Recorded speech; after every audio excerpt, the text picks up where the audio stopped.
Hey guys, it's Brandon here, and I'm going to be having some videos come out about how to do some wiring in the E30. And I don't really get into any of the facts about how to actually do wiring the proper way and what's the safest and easiest. I just kind of go over where to connect everything. So I'd like to make a video on how to properly connect wires of different sizes, wires of the same size, the tools you need to make it super easy and safe as well. So the first thing you're going to want to do is get a box of the heat shrink tubing assortment. This stuff is great. You can get them right at Harbor Freight, as well as the Hastronica solder and seal connectors. This eliminates the need for a solder gun, regular solder, all that. Everything's contained right in these here, and we'll go over how to use these and what else you'll need. But these have solder in the center and 2 rings on each side to prevent any solder from leaking out. They come in a multitude of sizes for many different wires. I've used these on my entire build and I've had no issues. And then even though these are safe to leave, I always like to go over them with the heat shrink tubing. So you just run these over your connections, which would be these. And then you can heat shrink these down, and it gives a really professional looking connection and is extremely safe as well. The tools you'll need are going to just be a wire cutter and snipper there, with the markings here for stripping the wires of different gauges, and a crimper here, mainly a crimper with the insulated and non-insulated binding mechanisms, and I'll get into that in a little bit. You're also going to need a torch or something flammable. This is the best thing I've ever used. It's the micro torch here.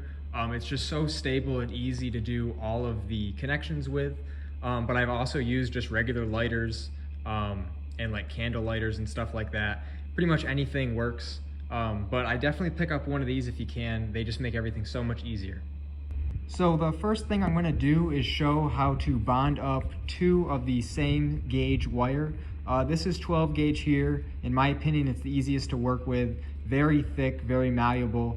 So the first thing you're going to want to do is just snip off the end here. So you're going to want to put the wire in here where it says 12 gauge, clamp down. You can rotate it around a little bit, and then you just pull it off like that. Then you're going to want to do the same thing to your other end. Rotate it around, and then you can just pull it off. So now you have 2 wires with the copper exposed. The next thing you're going to want to do is put on one of the solder and seal connectors and slide on one of the heat shrink tubings over the wire. These wires aren't connected to anything, but in a car yours will be, and if you forget this step, it sucks having to cut it and redo it. I've had to do that many times, and it's not fun, especially when you waste a lot of time putting them together. So for 12 gauge wire, I'm going to be using the blue connection here. So you just slide these over. Usually when you put them on, I like to twist them a little bit, just so you don't gunk up all these. With 12 gauge, it doesn't really matter, but with some of the thinner gauges, sometimes they can get a little out of whack. Now it's up to you for this, but usually I'd like to put on the other wire, the heat shrink I'm going to use. You're going to want to make sure that the heat shrink you are choosing goes over the wire itself, but also over the connector as well. A couple times I have run into an issue where I just don't check, and I'll get the connector on and then these won't go on at all. So always good to just kind of get the feel for everything and what you're doing, so you can use the right size parts. So you're going to want to put them on each side. Then for wires of the same gauge, I like to go straight on together, just wiggle them around. And then once they're together like this, twist them up as much as you can. So it doesn't need to be a whole ton because of the solder, but the longer you go, the better. Then you're going to want to do a little pull test. This one, it wiggles a little bit, but is nothing crazy. Then you're going to want to slide on the connector over. Make sure not to let any of the copper go on the outside of it here. It's best to spin these as well when you put these on.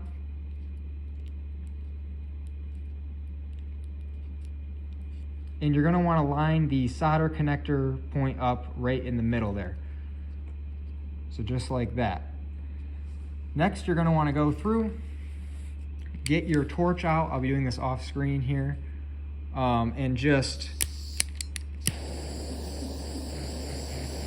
kind of blow the torch on it a little bit. You'll see these start to blue up. And you can notice here that this side, the side I torched, got very blue, and the other side has not yet. So you're gonna wanna spin these around. I like to do all of the blue or whatever color you're using first. That keeps the solder from escaping. Then you can use the, and go through and actually melt the solder in the middle. So here, I'll do that now. Just kind of spinning it around. If you can't, like in a car, just do a little bit, wait for it to dry, and then move it the other way and do that. So to do the solder, you can see there, it started to bubble. That's a good sign. It means it's gonna go. Sometimes you light it on fire, not the best thing in the world, but if it doesn't burn through, you're just fine.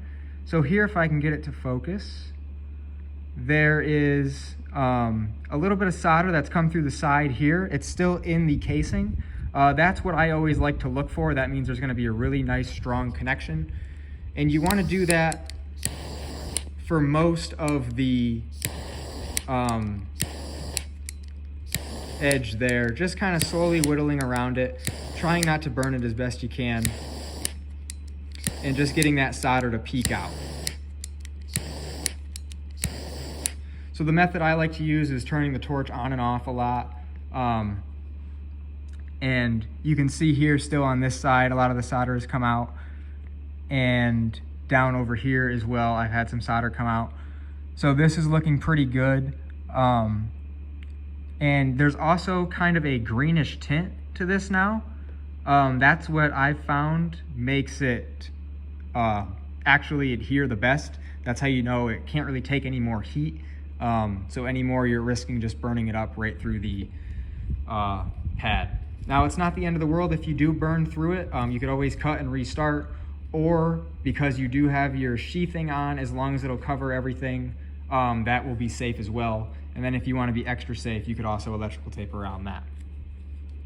So now what I'll do is I'll slide the sheathing over. Well, first I'll give it a pull test.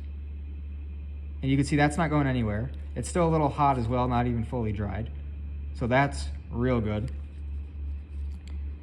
Then you put your sheathing over. Now this sheathing was pre-cut, just a little piece I had laying around, so it doesn't extremely overlap both ends. Usually you'd want it to go at least to both sides here. But with the heat shrink, you just wrap it around your connection there. And then same thing with the heat. This shrinks up really fast, but you want to do it in different angles. So do a little bit on one side, then move it around, do a little bit on the other, and then just keep going. Try not to light this on fire or burn through this. If you have the ability to put another one on and you do burn through it, do that. If not, electrical tape. This is really what's going to protect everything and makes it look pretty professional. So that's the first one I wanted to go over, of connecting two wires of the same gauge. Honestly, this doesn't happen too often. In my experience, I was usually up gauging just in case. So next I'm going to go over how to go from a thicker gauge wire to a thinner gauge wire and make it easy. So an example of what I found happened a lot in my car, especially with aftermarket parts and wires I've already run, is going from a thicker wire to a thinner wire. So this is 12 gauge here and this is 18 gauge. I'll be showing the easiest way to do these. You don't want to go head on like I did with the wires of the same gauge. What you're actually going to want to do is fan out the blades or the copper on both of these just a little bit. You don't need to do anything crazy, something like that. And then same thing with these. It's a little harder on the thinner wire. They spread a little bit more and a little bit easier and bend. So then what you're going to want to do is, I like to go in at a 90-degree here. I also want to mention, I did forget, these wires aren't connected to anything, but do not forget to put on a connector and heat wrap before you do any of these connections. Always use the connector too that will work with the biggest wire. In this case, the 18 gauge is going to be the blue one again. And what you're going to want to do as well is to make it even easier, because sometimes these, like the shrink rings around here, won't actually fully connect to this wire because it's so small compared to what it's designed for. So what I would do is put on a thinner, one like this here, put on a heat shrink onto the smaller wire. So that way, after this is shrunk down, you can heat shrink this about midway over it to shrink this side to the wire, and then you can use a larger heat shrink to go over the entire thing. So here, I like putting these through at a 90-degree angle. You just kind of wiggle them, and then they'll go through like this. Then you can go and twist them up just like before. This way, doing it at a 90 here, especially with a thinner gauge wire, gives it a much stronger connection. It's very hard to pull these apart already, and there's not even any solder in here yet. So after you do that, you're going to want to go through and then do the connection here. So as you can see, this fits very well there, and it's very loose on this side, but it will be all right. It's not going to really matter too much. Make sure the solder is in the middle, and then again, I like starting off on the sides, doing the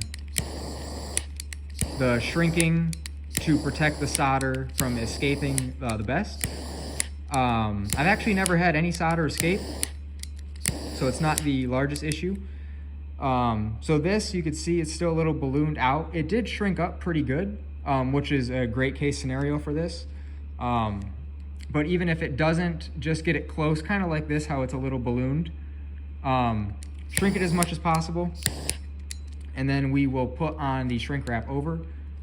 First though, we'll do the solder here. Remember, try not to light it on fire too much, if at all. And once it turns that green and you start seeing solder come out, that's how you know it is perfect. So as you can see here, I have solder coming out, especially on this side of the wire here and over here on this side. And it's got that greenish tint to it in the middle. So once that dries up, won't be able to pull it apart. And then the next step would be putting the smaller of the heat shrinks on, is so you can kind of fit it over, and it won't really go on too much over this. So what I like to do is shrink it up right to that wire. Now you have a really nice connection to the smaller wire over here. There's that all shrunken nicely to it. And then, because this side is still exposed, you would take your larger of the two, bring that over. It's up to you if you're using a full length one, if you only want to go really to where this one meets and just overlap them a little bit, nothing wrong with that. Or you can go the whole way. This, because it's so large, will not shrink enough to actually connect on this wire. So I recommend cutting these full length ones in half and only doing about half of it. So I'll do that here. So I just cut this one down. I'll overlap it that much to where it's still going to be on both sides.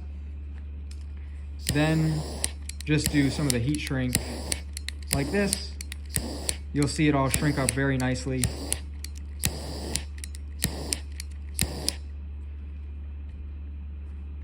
So there we go there, shrunken up on this side and this side, and that's how you connect two wires of different sizes together. The next thing and final thing I'd like to go over is wire crimping. You can get this set at Harbor Freight, the 520 piece terminal set. I was using a lot of the blue and yellow connectors here, especially the circle ones for grounds and everything. So I'll show how I do that now. So I'll be showing the crimping on this yellow piece here. This is for a 10 to 12 gauge wire, and I will be using the piece we just did, which is a 12 gauge wire.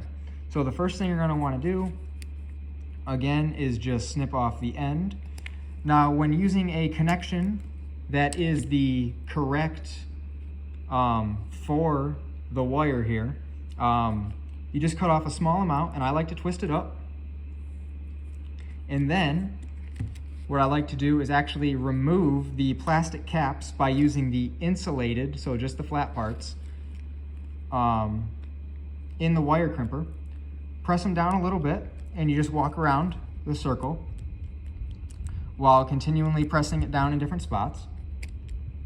And then eventually you will be able to pull it off, and I'll show you why I like to do that in 1 second. So there we go. Now you have just the raw terminal there. Next, what I like to do is get another piece of heat shrink, one that will fit over the terminal here, and slide that on your wire. Remember, it's very important to do that now, as usually you cannot get them on after the fact. Then you'd like to take your wire, make sure the wire is not into the actual bit at the top. Usually you want just a little bit hanging out. Then you want to use the correct gauge here, so 10 to 22, this is 12 gauge wire. So you line the wire up here, and then you go set it up in the correct terminal and press down on one side, not right in the middle. I found it best to do one side at a time. So then press down, usually I give it with both hands real tight. Then you can go over to the other side, do the same thing, and press that down. Now that you have that, bring it back up to the non-insulated area here, and do at the top, both hands, really tight. And then at the bottom, same thing, both hands really tight. And then one more time at the top, just for good measure. There, now you have a connection that's not going to go anywhere, but it's exposed. So even though I just mentioned it, I forgot to put that heat shrink on before I did this, so I cut it. Worst case scenario for you though, just cut this off, snip it, and use another one. But for this, you're going to want to put that heat shrink on, go all the way up, pretty much as far as you can. On something like this, it'd be where they start expanding, but you definitely want to cover the exposed copper there. So usually something just like that would do fine. And then you're going to want to just heat shrink and torch that down.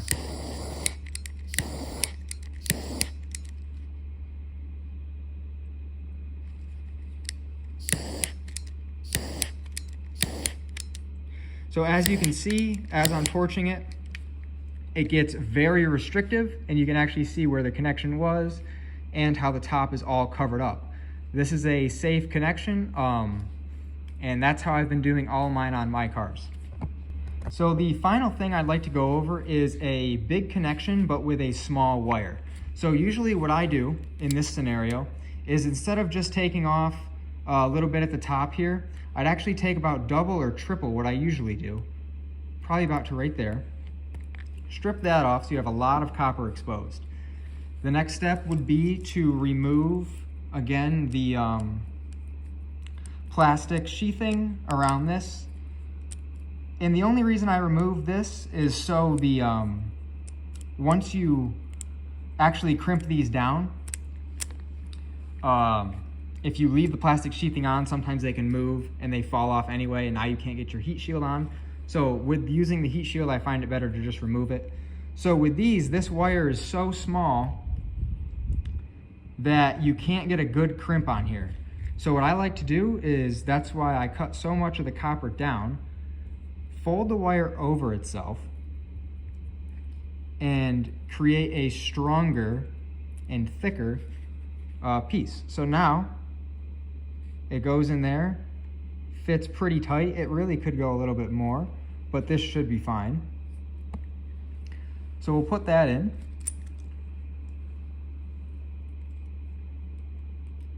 And then again, just on one side, crimp that down. Now the only time I've usually needed to use using a big connector on a small gauge wire like this is when I'm doing grounding and I need a larger connector for a rib nut or something. So that's a strong connection there and completely safe and fine. So the next step would be to do the heat shield again, which I'll slide on here.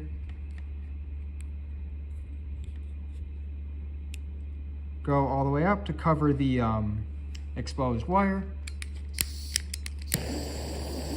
And then you can see it shrink right up, just like that. Also, I'm leaving the ends off, but always do the ends as well.